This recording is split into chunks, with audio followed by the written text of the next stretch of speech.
There's a lot going on at the Cape Fear Botanical Garden, and we're here with Jennifer Hayden, the Public Relations Director. Tell me, Jennifer, if you will, a little history of the garden. Well, Skip, the garden actually is on property that was formerly a city park. It was Pope Park. And in '89, a group of concerned citizens got together and said, you know, we really need a venue in the community that can be an educational resource, a botanical garden.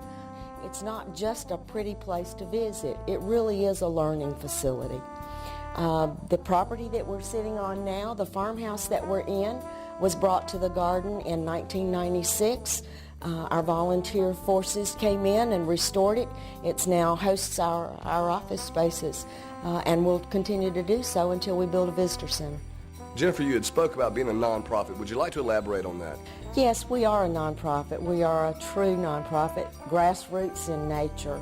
Our only outside formal funding comes from the state of North Carolina through a special appropriation that's directed through Fayetteville Technical Community College in our partnership. But other than that, all of our operating monies come from donations, memberships, charitable contributions, and obviously through volunteer sources. That's wonderful, Jennifer. You really got it decorated here in the holiday spirit. Did you do all this yourself? Not hardly. As a matter of fact, my role was very small in this, other than picking up the phone and calling our tried and true and saying, guys, let's decorate for Christmas. We have a group of volunteers that do this every year for us, and I think they do something really special here. They come out, they harvest the greens from throughout the grounds. Everything you see here is harvested from the property. They work together diligently as a crew, decorating both the inside and the outside of the farmstead.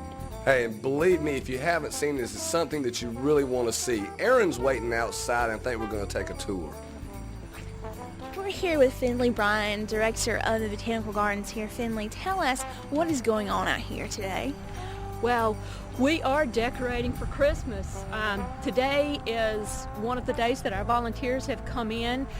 What we do is every year at Christmas time, they go out onto the grounds of the garden.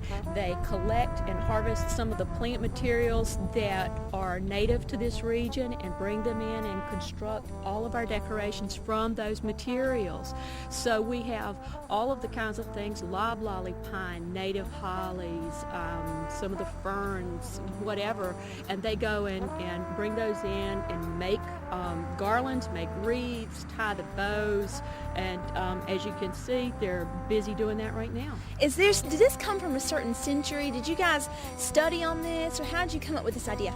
Well, this is our Heritage Garden Complex. It's one of the central features of our botanical garden, and all of the buildings in this complex were brought here from Eastover, from a farm about 6 miles away. This farmhouse was, the first 3 rooms of it were constructed in 1885, and then it was added on to over the years as the family grew. And since it was an active farm between 1885 and 1920, what we did was try to use authentic materials that they would have used during that period of time.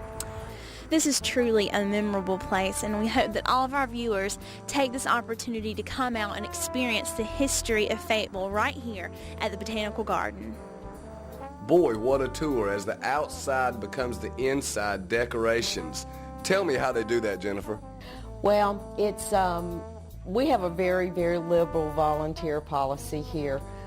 Lots of places require scheduling and all that, and pretty much what I say is if you've got an hour to give the Botanical Garden, come on out. We have a volunteer sign-in sheet. We have work that needs to be done inside and out. It's a great opportunity to learn how to do things that you don't already know how to do. We've had folks that have learned how to make these beautiful garlands just by working with Lorette Hollinshed and BG and some of the other volunteers when they actually make them, and then they can take it home and do it themselves. Wednesday's our most common volunteer day. Thursdays, our master gardeners are here in force, but any day, Monday through Saturday, is fine. That's great. Tell me, for those who don't know, Jennifer, how does one go about contacting the facility and actually coming out for a visit? Well, the garden's open Monday through Saturday from 10 till 5, and it's open on Sundays from noon until 5, except in the very dead of winter, which is normally the end of December and January. We will be open through the Christmas holidays. We'll be closed 24th, 25th, and 26th for Christmas and New Year's Day. Well, guys, you've heard it from Jennifer, the Public Relations Director at the facility. And believe me, if you haven't seen the Cape Fear Botanical Garden, you need to come and check out the decorations before January the 3rd. It's an awesome treat.